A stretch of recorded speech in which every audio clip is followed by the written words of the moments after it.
ಸಾಕಷ್ಟು ಜನರಿಗೆ ತುಂಬ ಕನಸುಗಳಿರುತ್ತೆ ಒಂದು ಚಿಕ್ಕದಾದ ಮನೆ ಕಟ್ಕೊಬೇಕು ಅಂತ. ಬಜೆಟ್ ತಕ್ಕಂಗೆ ಮನೆ ಕಟ್ಕೊಬೇಕು ನಾವಿರೋ 4 ಜನಕ್ಕೆ ಅಂತ ಅಂದ್ಕೊಂಡಿದ್ರೆ ಖಂಡಿತ ಈ ವಿಡಿಯೋವನ್ನು ನೋಡಿ. ಹಾಯ್ ಫ್ರೆಂಡ್ಸ್, ಎಲ್ಲರೂ ಹೇಗಿದ್ದೀರಾ? Welcome back to our channel Yogalakshmi village life. Friends, ಇವತ್ತಿನ ವಿಡಿಯೋದಲ್ಲಿ ನಾನು ಒಂದು ಹೋಮ್ ಟೂರನ್ನು ಮಾಡ್ತಿದ್ದೀನಿ. ಸೊ ಹೋಮ್ ಟೂರ್ ಅನ್ನೋದಕ್ಕಿಂತ ಹೆಚ್ಚಾಗಿ ಯಾರು ಒಂದು 4 ಜನ ಅಥವಾ 3 ಇದ್ದರೆ ಒಂದು ಸಿಂಪಲ್ಲಾಗಿ ಒಂದು ಮನೆಯನ್ನು ಹೇಗೆ ಕಟ್ಕೊಬೋದು, ಹೀಗೂ ಕಟ್ಕೊಬಹುದಾ ಅನ್ನೋ ಒಂದು ಪ್ಲಾನಿಂಗ್ ಬರಲಿ ಅನ್ನೋ ಕಾರಣಕ್ಕೋಸ್ಕರ ಈ ವಿಡಿಯೋವನ್ನು ಮಾಡ್ತಿದ್ದೀನಿ. ಈ ಮನೆ ಟೈಲ್ಸ್ ಎಲ್ಲ ಹಾಗೆ ಕಂಪ್ಲೀಟ್ ಆಗಿದೆ. ಟೈಲ್ಸ್ ಎಲ್ಲ ಆದಮೇಲೆ ಹೇಗಿದೆ ಮತ್ತು ಈಗ ಪ್ರೆಸೆಂಟ್ ಏನು ಕೆಲಸ ಮಾಡ್ತಿದ್ದಾರೆ ಮತ್ತು ಎಷ್ಟಕ್ಕೆಷ್ಟು ಈ ಮನೆ ಎಲ್ಲದರ ಡೀಟೇಲ್ಸು ಈ ವಿಡಿಯೋದಲ್ಲಿ ನಾನು ಹೇಳ್ತೀನಿ. ಹಾಗಾಗಿ ವಿಡಿಯೋನ ಸ್ಕಿಪ್ ಮಾಡಿದೆ ನೋಡಿ. ಆಮೇಲೆ ಈ ಮನೆ ಎಷ್ಟು ಒಪ್ಪಿಸಿದ್ದಾರೆ ಮತ್ತು ನಿಮಗೆ ಈ ಬಜೆಟ್ ಅನ್ನೋದು ನಿಮಗೆ ಪರವಾಗಿಲ್ವಾ ಮತ್ತು ಜಾಸ್ತಿ ಆಯಿತಾ ಅನ್ನೋದು ಕೂಡ ನನಗೆ ಲಾಸ್ಟಲ್ಲೇ ಕಮೆಂಟಲ್ಲಿ ನೀವು ಖಂಡಿತ ಹೇಳಿ ತಿಳಿಸ್ಬೇಕು, ಆಯಿತಾ? ಯಾರು ಮೊದಲನೇ ಸರಿ ವಿಡಿಯೋ ನೋಡಿದರೆ ವಿಡಿಯೋಗೊಂದು ಲೈಕ್ ಮಾಡಿ ಮತ್ತು ಚಾನಲ್ನ ಸಬ್ಸ್ಕ್ರೈಬ್ ಮಾಡಿ ಅಂತ ಹೇಳ್ತಾ ಬನ್ನಿ ಈ ವಿಡಿಯೋದಲ್ಲಿ ನಾನು ಏನು ಇನ್ಫಾರ್ಮೇಷನ್ ಕೊಡ್ತೀನಿ ಅಂತ ಹೇಳ್ತೀನಿ. ಮೊದಲಿಗೆ ಈ ಮನೆ ಬಂದು 20ಕ್ಕೆ 22 ಇದೆ, ಅಂದರೆ ಸುಮಾರು 4.5 ಚದರ. 4.5 ಚದರಕ್ಕಿಂತ ಸ್ವಲ್ಪ ಕಡಿಮೆ ಇದೆ ಅಂತಲೇ ಹೇಳ್ಬೋದು. ಈ ಮನೆಗೆ ಯಾವ ಥರ ಟೈಲ್ಸ್ ಯೂಸ್ ಮಾಡಿದ್ದಾರೆ ಮತ್ತು ವಾಶ್ರೂಮ್ ಯಾವ ಕಡೆ ಬಂದಿದೆ ಒಂದಷ್ಟು ಇನ್ಫಾರ್ಮೇಷನನ್ನು ಕೊಡ್ತೀನಿ. ಜೊತೆಗೆ ವಾಶ್ರೂಮ್ ಅಗ್ನಿಮೂಲೆಯಲ್ಲಿ ಬಂದಿದೆ, ಯಾಕೆ ಬರಬಾರ್ದು, ಇಷ್ಟಕ್ಕೂ ಬಂದರೆ ಏನೆಲ್ಲ ಪ್ರಾಬ್ಲಮ್ಸು ಅಂತ ವಿಡಿಯೋದಲ್ಲಿ ಹೇಳ್ತಾ ಹೋಗ್ತೀನಿ. ವಿಡಿಯೋವನ್ನು ಕೊನೆ ತನಕ ನೋಡಿ. ಯಾರು ಮೊದಲೇ ಸರಿ ವಿಡಿಯೋ ವಿಡಿಯೋಗೊಂದು ಲೈಕ್ ಮಾಡಿ ಅಂತ ಹೇಳ್ತಾ ಬನ್ನಿ ವಿಡಿಯೋವನ್ನು ಸ್ಟಾರ್ಟ್ ಮಾಡೋಣ. ಮತ್ತು ಈಗ ಪ್ರೆಸೆಂಟ್ ಏನು ಕೆಲಸ ನಡೀತಿದೆ ಅಂದರೆ ಗ್ರಿಲ್ಸ್ ಎಲ್ಲ ಫಿಟ್ ಮಾಡ್ತಿದ್ದಾರೆ. ಬನ್ನಿ ಎಷ್ಟು ಕಾಸ್ಟ್ ಆಯಿತು ಗ್ರಿಲ್ಸ್ಗೆ ಮತ್ತು ಎಷ್ಟು ಕೊಟ್ಟಿದ್ದಾರೆ KG ಅನ್ನೋದು ಕೂಡ ಹೇಳ್ತೀನಿ ವಿಡಿಯೋದಲ್ಲಿ. ಫ್ರೆಂಡ್ಸ್, ನೀವು ನೋಡ್ತಿದ್ದೀರಲ್ವಾ, ಸೊ ಇದೇ ಮನೆಯೇ ನಾನು ಆಗಲೇ ಹೇಳ್ದಂಗೆ 20ಕ್ಕೆ 22 ಇರೋದು. ತುಂಬ ಚಿಕ್ಕದು ಮನೆ, ಆದರೂ ಒಂದು 4 ಜನ ಇರ್ತಕ್ಕಂಥ ಫ್ಯಾಮಿಲಿಗೆ ಇದು ಪಕ್ಕ ಸೂಟ್ ಆಗುತ್ತೆ ಮನೆ. ಈಗ ನಮ್ಗೆ ಸ್ವಲ್ಪ ದೊಡ್ಡದು ಬೇಕು ಅಂದರೆ ಒಂದು 5.5 ಚದರ 6 ಚದರ ಇದ್ರೂ ಸಾಕಾಗುತ್ತೆ. ಈ ಮನೆ ಬಂದು ನಾನು ಹೇಳ್ದಂಗೆ 4.5 ಚದರ ಅಷ್ಟೇ ಇರೋದು. ನಾನು ಆಗಲೇ ಹೇಳ್ದಂಗೆ ಇಲ್ಲಿ ಗ್ರಿಲ್ಸ್ ವರ್ಕ್ ನಡೀತಿದೆ. ಅವರನ್ನು ನಾನು ಕೇಳಿದ್ದಕ್ಕೆ ಅವ್ರು ಹೇಳಿದ್ರು ಗ್ರಿಲ್ಸು 1 kg ಕಬ್ಬಣ ಬಂದು ವಿತ್ ಲೇಬರ್ ಕಾಸ್ಟು 130 ಹೇಳಿದ್ರು. 130 ಅಂತ ಒಟ್ಟು 300 kg ಆಗಿದೆ ಅಂದರು. ಆಲ್ಮೋಸ್ಟ್ ಅಲ್ಲಿ ಇದಕ್ಕೆ 36,000 ಆಗೋಯಿತು. ಸೊ ನಿಮ್ಮ ಪ್ರಕಾರ ಇದಕ್ಕೆ 36,000 ಕೊಡೋದು ಬೆಸ್ಟಾ ಅಥವಾ ಜಾಸ್ತಿ ಆಯಿತಾ ಹೇಳಿ ಕಮೆಂಟ್ ಮಾಡಿ, ಆಯಿತಾ? ಎಂಟ್ರೆನ್ಸ್ ಅಂದರೆ ಬಂದಿದ ತಕ್ಷಣ ನಮಗೆ ಪೂರ್ವಕ್ಕೆ ಇವರು ಬಾಗಿಲಿಟ್ಟಿದ್ದಾರೆ. ಪೂರ್ವ ಬಾಗಿಲು ಪಕ್ಕದಲ್ಲಿ ಒಂದು ವಿಂಡೋ ಇದೆ. ಆ ವಿಂಡೋ ಕೂಡ 2 ಶಟರ್ಸ್ ಬರುತ್ತಲ್ಲ, ಆ ಥರ ವಿಂಡೋ. ಅದರ ಪಕ್ಕದಲ್ಲಿ ಅಗ್ನಿಮೂಲೆಗೆ ವಾಶ್ರೂಮು ಅಂದರೆ ಟಾಯ್ಲೆಟು ಪ್ಲಸ್ ವಾಶ್ರೂಮ್ 2 ಕೂಡ ಇದೆ. ಫ್ರೆಂಡ್ಸ್, ನಿಮ್ಗೆ ಗೊತ್ತಿಲ್ವ ಗೊತ್ತಿಲ್ಲ, ನಮ್ಮ ಹಳೆ ಮನೆಯಲ್ಲಿ ಇದೇ ಅಗ್ನಿಮೂಲೆಗೆ ಟಾಯ್ಲೆಟು ಮತ್ತು ವಾಶ್ರೂಮ್ 2 ಇತ್ತು. ಸಾಕಷ್ಟು ಕಷ್ಟಗಳಿತ್ತು. ಜೊತೆಗೆ ಮನೇಲಿರ್ತಕ್ಕಂಥ ಹೆಣ್ಮಕ್ಳಿಗೆ ತುಂಬ ಅನಾರೋಗ್ಯ ಸಮಸ್ಯೆ ಬರುತ್ತೆ ಅಂತ ಕೇಳಿದ್ದೆ. ಯಾಕಂದರೆ ನಾವು ಸುಮಾರು 12 ವರ್ಷದಿಂದ ಅನುಭವಿಸಿದ್ದು ನಾನು ಹೇಳ್ತಿದ್ದೀನಿ. ಈ ಮೂಲೆಯಲ್ಲಿ ಎಕ್ಸ್ಪೆಷಲಿ ಟಾಯ್ಲೆಟ್ ಅಂತೂ ಇರಲೇಬಾರ್ದು. ಇದು ನನ್ನ ಅನಿಸಿಕೆ, ನೀವೇನಂತೀರ ಹೇಳಿ. ಹಾಗೆ ಎಂಟ್ರೆನ್ಸ್ಗೆ ಬಂದರೆ ಎಂಟ್ರೆನ್ಸಿಂದ ಡೈರೆಕ್ಟ್ ಹಂಗೆ ಪೂರ್ವಗೆ ಬಾಗಿಲಿದೆಯಲ್ಲ, ಆ ಪೂರ್ವಕ್ಕೆ ಆಪೋಸಿಟಾಗೆ ಒಂದು ರೂಮ್ ಸಿಗುತ್ತೆ. ಟೈಲ್ಸ್ ಎಲ್ಲ ನಾನು ಹೇಳ್ದಂಗೆ ಆಲ್ಮೋಸ್ಟ್ ಅಲ್ಲಿ ಕಂಪ್ಲೀಟ್ ಆಗಿದೆ, ಆ ವಾಶ್ರೂಮಿಗೆ ಬಿಟ್ಟು. ಯಾಕಂದರೆ ಸ್ವಲ್ಪ ಅಲ್ಲಿ ಪ್ಲಮ್ಮಿಂಗ್ ವರ್ಕ್ ಫಿನಿಶಿಂಗ್ ಆಗಬೇಕಿತ್ತು. ಹಾಗಾಗಿ ಮತ್ತು ಇನ್ನೂ ಒಂದೇನೆಂದರೆ ಈ ಹಾಲಲ್ಲಿ 2 ವಿಂಡೋ ಇದೆ. ಅಂದರೆ ಫ್ರಂಟಲ್ಲಿ ಏನು ಸೈಜ್ ಇದೆಯಲ್ಲ ಅದೇ ಸೈಜು ಉತ್ತರ ಕೂಡ ವಿಂಡೋ ಇದೆ. ಟೈಲ್ಸ್ ಬಂದರೂ 2x4 ಯೂಸ್ ಮಾಡಿದ್ದಾರೆ ಮನೆ ಒಳಗಡೆಗೆ ಮಾತ್ರ, ಅಂದರೆ ನೆಲಕ್ಕೆ ಮಾತ್ರ 2x4 ಟೈಲ್ಸು. ಈ 2x4 tiles black colour use ಮಾಡಿಬಿಟ್ಟಿದ್ದಾರೆ. ಬಟ್ ಅಕಾರ್ಡಿಂಗ್ ಟು ವಾಸ್ತು ಅಥವಾ ಒಂದು ಸೈಂಟಿಫಿಕಾಗಿ ಹೇಳಬೇಕಾದ್ರೆ ಬ್ಲ್ಯಾಕ್ ಕಲರು ತುಂಬ ಅಂದರೆ ತುಂಬ ಬ್ರೈಟ್ ಆಗಿರಲ್ವಲ್ಲ, ಲೈಕ್ ತುಂಬ ಡಾರ್ಕ್ ಆಗಿರುತ್ತೆ. ಮನೆ ಈ ಬ್ಲ್ಯಾಕ್ ಕಲರ್ ಟೈಲ್ಸ್ ಯೂಸ್ ಮಾಡಿದ್ರೆ ಸ್ವಲ್ಪ ಬ್ರೈಟ್ನೆಸ್ ಅನ್ನೋದು ಕಡಿಮೆ ಆಗಿಬಿಡುತ್ತೆ. ಇದು ನನ್ನ ಅಭಿಪ್ರಾಯ ಅಷ್ಟೇ. ಅವ್ರವ್ರ ಚಾಯ್ಸ್ ಅವ್ರಿಗೆ ಇದ್ದೇ ಇರುತ್ತೆ ಅಷ್ಟೇ. ನೀವು ನೋಡ್ತಿರ್ಬೋದು ಬ್ಲ್ಯಾಕ್ ವಿತ್ ಬ್ರೌನ್ ಕಲರ್ ಬರುತ್ತೆ. ಸ್ವಲ್ಪ ಮನೆ ಬೆಳಕಾಗಿ ಇರಬೇಕು ಅಂದರೆ ಆಲ್ಮೋಸ್ಟ್ ಅಲ್ಲಿ ಸ್ವಲ್ಪ ಲಿಟ್ಲ್ ಬಿಟ್ಟು ವೈಟ್ ಕಲರ್ ಇದ್ದರೆ ಅಥವಾ little bit white and brown mix ಇದ್ದರೆ ಚೆನ್ನಾಗಿರುತ್ತೆ ಅನ್ನೋದು ನನ್ನ ಅಭಿಪ್ರಾಯ. ಇನ್ನು ಹಾಗೆ ಅದರ ಪಕ್ಕದಲ್ಲೇ ಇನ್ನೂ ಒಂದು ರೂಮ್ ಸಿಗುತ್ತೆ. ಈ ಆಲ್ಮೋಸ್ಟ್ ಅಲ್ಲಿ ಒಂದು ರೂಮ್ ಸ್ವಲ್ಪ ದೊಡ್ಡದು, ಅದಕ್ಕಿಂತ ಇನ್ನು ಸ್ವಲ್ಪ ರೂಮ್ ಚಿಕ್ಕದು.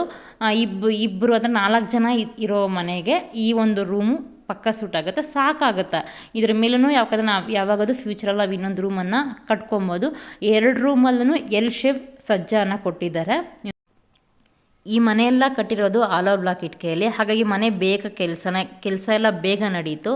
ಜೊತೆಗೆ ಈ ಮನೆಗೆ ಎಷ್ಟು ಒಪ್ಪಿಸಿದ್ದಾರೆ ಅಂದರೆ ರಿಯಲಿ ಹೇಳ್ತೀನಿ, ಕೆಲವೊಂದು ಕಡೆ ಇಷ್ಟಕ್ಕೆ ಒಪ್ಕೊಂಡ್ರೆ ನನಗಂತೂ ಓಕೆ ಪ್ರಾಫಿಟ್ ಸಿಗಬಹುದು ಅಂತಲೇ ಅನಿಸುತ್ತೆ. ಯಾಕಂದರೆ ಪರವಾಗಿಲ್ಲ ಇಷ್ಟಕ್ಕೆ. ಯಾಕಂದರೆ ಕೆಲವೊಂದು ಕಡೆ ಏನಾಗ್ಬಿಡುತ್ತೆ ಅಂದರೆ ತುಂಬ ಕಡಿಮೆಗೆ ಒಪ್ಕೊಂಡ್ಬಿಡ್ತಾರೆ. ಕಡಿಮೆಗೆ ಒಪ್ಕೊಂಡು ಕೊನೆಯಲ್ಲಿ ಲಾಸ್ಟಲ್ಲಿ ಕೈ ಕೊಟ್ಟು ಹೋಗ್ಬಿಡ್ತಾರೆ. ಬಟ್ ಕೆಲವೊಬ್ಬರು ಜಾಸ್ತಿಗೆ ಒಪ್ಕೊಂಡು ಹಣವನ್ನು ಉಳಿಸ್ಕೊತಾರೆ.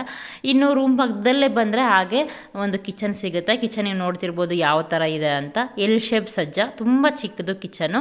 ಮತ್ತು ನೀವು ಸಿಂಕ್ ನೋಡ್ತಿದ್ದೀರಲ್ವಾ, ಈ ಸಿಂಕ್ ಬಂದು ಜಾಯಿಂಟ್ ಮಾಡಿರ್ತಾರಲ್ವಾ ಗ್ರಾನೈಟ್ ಕಲ್ಲು, ಅದರಲ್ಲಿ ಮಾಡಿಸಿರ್ತಕ್ಕಂಥ ಸಿಂಕು. ಬಟ್ ಈ ಸಿಂಕ್ ತುಂಬ ದಿನ ಬಾಳಿಕೆ ಬರೋದಿಲ್ಲ, ಇದು ನನ್ನ ಅಭಿಪ್ರಾಯ. ಹೋಗ್ತಾ ಹೋಗ್ತಾ ಹೋಗ್ತಾ ಕ್ರ್ಯಾಕ್ ಆಗಿ ಸೋರೋ ಚಾನ್ಸಸ್ ತುಂಬ ಇರುತ್ತೆ.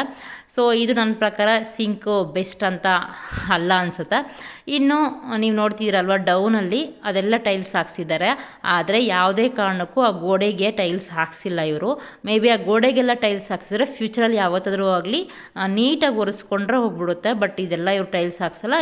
ಟೈಲ್ಸ್ ಹಾಕ್ಸಿಲ್ಲ ಅಂದರೆ ಏನಾಗ್ಬಿಡುತ್ತೆ ಅಂದರೆ ಪೈಂಟೆಲ್ಲ ಮಾಡಿಸಿದಾಗ ಅದೇನಾಗ್ಬಿಡುತ್ತೆ, ನೀರೆಲ್ಲ ಬಿದ್ದಾಗ ಆ ಗೋಡೆ ಎಲ್ಲ ತುಂಬ ಇದಾಗ್ಬಿಡುತ್ತೆ. ಹಾಗಾಗಿ ಯಾರಾದರೂ ಕಿಚನಲ್ಲಿ ಟೈಲ್ಸ್ ಕೆಲಸ ಮಾಡಿಸಿದ್ರೆ ಆ ಡೌನ್ ಇದೆಯಲ್ಲ ಅಲ್ಲೆಲ್ಲ ಕೂಡ ಟೈಲ್ಸ್ ಹಾಕ್ಸಿ ಅನ್ನೋದು ನನ್ನ ಅಭಿಪ್ರಾಯ, ಆಯಿತಾ.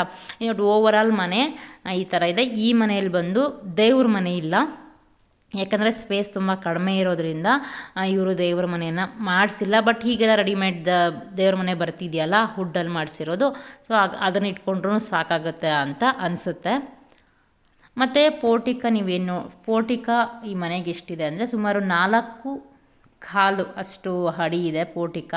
ಅಲ್ಲಿ 2 ಅಡಿ ಬಂದುಬಿಟ್ಟು ಮೆಟ್ಲಿಗೆ ಇಟ್ಟಿದ್ದಾರೆ, 2 ಅಡಿ ಬಂದುಬಿಟ್ಟು ಆ ವಾಶ್ರೂಮ್ಗೆ ಡೋರ್ ಇದೆಯಲ್ಲ ಆ ಡೋರ್ಗೆ ಇಟ್ಟಿದ್ದಾರೆ. ನೀವು ನೋಡ್ತಾ ಇರ್ಬೋದು, ಇದು ಪೋರ್ಟಿಕ. ತುಂಬ ಚಿಕ್ಕದು. ಸ್ವಲ್ಪ ಅಂದರೆ ಇನ್ನೊಂದು ಅಡಿ ಇದ್ಬಿಟ್ಟಿದ್ರೆ ಪೋರ್ಟಿಕ ಸ್ವಲ್ಪ ಚೆನ್ನಾಗಿರ್ತಿತ್ತು ಅನ್ನಿಸ್ತು. ಬಟ್ ತುಂಬ ಚಿಕ್ಕದು ನೋಡಿ. ಗ್ರಿಲ್ಸ್ ಎಲ್ಲ ಆಲ್ಮೋಸ್ಟ್ ಅಲ್ಲೆಲ್ಲ ಫಿಟ್ ಮಾಡಿದ್ದಾರೆ, ಆಯಿತಾ. ಈ ಒಂದು ಸ್ಟೆಪ್ಸ್ಗೂ ಸಹ ನಾನು ಯಾವುದೇ ರೀತಿಯ ಗ್ರಾನೈಟು ಮತ್ತು ಟೈಲ್ಸ್ ಎಲ್ಲ ಏನೂ ಹಾಕ್ಸ್ಲಿಲ್ಲ. ಸ್ಟೆಪ್ಸ್ಗೂ ಸಹ ನಾನು ಸಿಮೆಂಟಲ್ಲಿ, ಇವಾಗ ನಾವೇನು ಮಾಡಿಸಿದ್ದೀವಲ್ಲ ಸಿಮೆಂಟಲ್ಲಿ ಅದೇ ಥರ ನೀಟಾಗಿ ಪ್ಲಾಸ್ಟ್ರಿಂಗ್ ಮಾಡಿಸಿದ್ದಾರೆ ಸಿಮೆಂಟಲ್ಲಿ ಅಷ್ಟೇ ಸಾಕು. ಸಿಮೆಂಟಲ್ಲಿ ಪ್ಲಾಸ್ಟ್ರಿಂಗ್ ಮಾಡಿದ್ರೆ ಚೆನ್ನಾಗಿರುತ್ತೆ. ಯಾಕಂದರೆ ಇವ್ರೇನು ಸ್ಟೇರ್ಕೇಸ್ ಎಲ್ಲ ಏನು ಕವರ್ ಮಾಡಿಸಿಲ್ವಲ್ಲ, ಹಾಗಾಗಿ ಏನು ನೆಸೆಸಿಟಿ ಇರೋದಿಲ್ಲ ಅಂತಲೇ ಅಂದ್ಕೊತೀನಿ. ಇನ್ನು ಮೇಲೆ ಬಂದರೆ ಸುಮಾರು 3-4 ದಿನ ಆಗಿದೆ ಅಷ್ಟೇ ಮೇಲೆ ಎಲ್ಲ ಸಾರಿಸಿ. ಹಾಗಾಗಿ ಕ್ಯೂರಿಂಗೋಸ್ಕರ ನೀರೆಲ್ಲ ಬಿಟ್ಟಿದ್ದಾರೆ, ನೀವು ನೋಡ್ತಿರ್ಬೋದು. ಆದರೆ ಈ ನೀರು ಬಂದು ಯಾವ ಮೂಲೆಗೆ ನಿಲ್ತಿದೆ ನೀವು ನೋಡಿ. ನೀರು ಬಂದು ಎಲ್ಲ ಅಗ್ನಿ ಮೂಲೆಗೆ ಬಂದು ನಿಲ್ತಿದೆ. ಆದರೆ ನೀರು ಬಂದು ಯಾವುದೇ ಕಾರಣಕ್ಕೂ ಅಗ್ನಿ ಮೂಲೆಗೆ ನಿಲ್ಲಬಾರ್ದು. ದೇವ್ರ ಮೂಲೆ ಅಥವಾ ಈಶಾನ್ಯ ಮೂಲೆ ಅಂತ ಏನು ಕರಿತೀವಲ್ವ ಅಲ್ಲಿ ನಿಲ್ಲಬೇಕು ಅಂತ ಹೇಳ್ತಾರೆ. ಬಟ್ ಒಬ್ಬೊಬ್ಬರು ಒಂದೊಂದು ಥರ ಏನು ಮಾಡೋದಕ್ಕಾಗೋದಿಲ್ಲ. ಇದು ಬಂದು ಬಟ್ಟೆ ವಾಶ್ ಮಾಡ್ತಾರಲ್ವ ಆ ನೀರು ಹೋಗೋದಕ್ಕೆ ಅಗ್ನಿ ಮೂಲೆಯಲ್ಲಿ ಇಟ್ಟಿದ್ದಾರೆ ನೋಡಿ. ಅಲ್ಲೇ ಒಂದು ಟ್ಯಾಪನ್ನು ಬಿಡಿಸಿದ್ದಾರೆ, ನೀವು ನೋಡ್ತಾ ಇರ್ಬೋದು. ಅಲ್ಲೇ ಒಂದು ಟ್ಯಾಪನ್ನು ಬಿಡಿಸಿದ್ದಾರೆ, ಇದು ಬಟ್ಟೆ ವಾಶ್ ಮಾಡ್ಕೊಳ್ಳೋದಕ್ಕೆ. ಇನ್ನು ಪ್ಲಂಬಿಂಗ್ ವರ್ಕೆಲ್ಲ ಆಲ್ಮೋಸ್ಟ್ ಅಲ್ಲಿ ಕಂಪ್ಲೀಟ್ ಆಗಿದೆ. ಡ್ರಮ್ ಕೂಡ ಆಲ್ಮೋಸ್ಟ್ ಅಲ್ಲಿ ಫಿಟ್ ಮಾಡಿಸ್ಬಿಟ್ಟಿದ್ದಾರೆ. ಕೆಲವೊಂದು ಕಡೆ ಡ್ರಮ್ ಎಲ್ಲನೂ ಪೈಂಟಿಂಗ್ ಎಲ್ಲ ಆದಮೇಲೆ ಫಿಟ್ ಮಾಡಿಸ್ತಾರೆ. ಯಾಕಂದರೆ ಆ ಡ್ರಮ್ ಇಟ್ಬಿಟ್ರೆ ಮತ್ತೆ ಅದ್ರ ಕೆಳಗಡೆ ಪೈಂಟಿಂಗ್ ಮಾಡೋದಕ್ಕಾಗೋದಿಲ್ವಲ್ಲ. ಹಾಗಾಗಿ ಏನು ಮಾಡ್ತಾರೆ ಅಂದರೆ ಫಸ್ಟು ಡ್ರಮ್ ಇಟ್ಬಿಡ್ತಾರೆ. ಡ್ರಮ್ ಇಡೋದಕ್ಕಿಂತ ಮುಂಚೆ ಪೈಂಟ್ ಮಾಡಿಬಿಟ್ಟು ಆಮೇಲೆ ಇಡ್ತಾರೆ. ಒಂದೊಂದು ಕಡೆ ಒಂದೊಂದು ಥರ. ಇನ್ನು ಓವರಾಲ್ ಮೇಲೆ ಮೋಲ್ಡು ಈ ಥರ ಇದೆ ಫ್ರೆಂಡ್ಸ್. ಈ ಒಂದು ಮನೆಗೆ ಅವರು ಒಪ್ಸಿರೋದು ಬಂದು 9.5 ಲಕ್ಷಕ್ಕಂತೆ. ಸೊ ನಿಮಗಿದು ವರ್ತ್ ಅನ್ನಿಸ್ತಾ ಹೇಗೆ ಅನ್ನಿಸ್ತು ಅಂತ ಕಮೆಂಟ್ ಮಾಡಿ ತಿಳಿಸಿ. ನನಗಂತೂ ಸ್ವಲ್ಪ ಜಾಸ್ತಿನೇ ಆಯಿತು ಅಂತ ಅನ್ನಿಸ್ತು. ಇನ್ನು ಮೇಲೆ ಅಂದರೆ ಟ್ಯಾಂಕ್ ರೂಮ್ ಇದೆಯಲ್ಲ, ಟ್ಯಾಂಕ್ ಕೂರಿಸೋದಕ್ಕೆ ಅಲ್ಲಿ ರೂಮ್ ಥರ ಚಿಕ್ಕದಾಗಿ ಮಾಡಿದ್ದಾರೆ.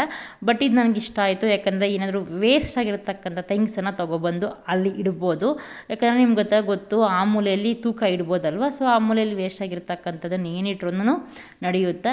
ಇನ್ನು ಸ್ಟೆಪ್ಸ್ ಇಳಿದು ಬಂದರೆ ಪೋರ್ಟಿಕ ಮತ್ತು ಔಟ್ಸೈಡ್ ಇದೆಯಲ್ಲ, ಔಟ್ಸೈಡ್ ಬರ್ತಕ್ಕಂಥ ಕಿಟಕಿಗಳಿಗೆಲ್ಲ ಸಹ ನಾನು box type square type cover ಮಾಡಿದ್ದಾರೆ. ಅದು ಒಂದು ಲುಕಿಂಗ್ ವೈಸ್ ನೋಡೋದಕ್ಕೆ ಚೆನ್ನಾಗಿದೆ. ಇನ್ನು ಮೋಲ್ಡ್ಗೆಲ್ಲ ಸಹ 1 ಅಡಿ ಬೀಮ್ ಹಾಕಿರೋದ್ರಿಂದ ಮೋಲ್ಡ್ ಕೂಡ ತುಂಬ ಸ್ಟ್ರಾಂಗ್ ಇದೆ ಅಂತಲೇ ಹೇಳಬಹುದು. ಇದಿಷ್ಟು ಫ್ರೆಂಡ್ಸ್ ಈ ಮನೆಯ ಬಗ್ಗೆ ನನಗೆ ತಿಳಿದಷ್ಟು ಇನ್ಫಾರ್ಮೇಷನ್. ವಿಡಿಯೋ ಹೇಗಿತ್ತು ಅಂತ ತಪ್ಪದೆ ಕಮೆಂಟ್ ಮಾಡಿ ತಿಳಿಸಿ. ನೆಕ್ಸ್ಟ್ ವಿಡಿಯೋದಲ್ಲಿ ಮತ್ತೆ ಸಿಗ್ತೀನಿ. ಎಲ್ಲರಿಗೂ ಒಳ್ಳೆಯದಾಗಲಿ. ಬಾಯ್, ಟೇಕ್ ಕೇರ್.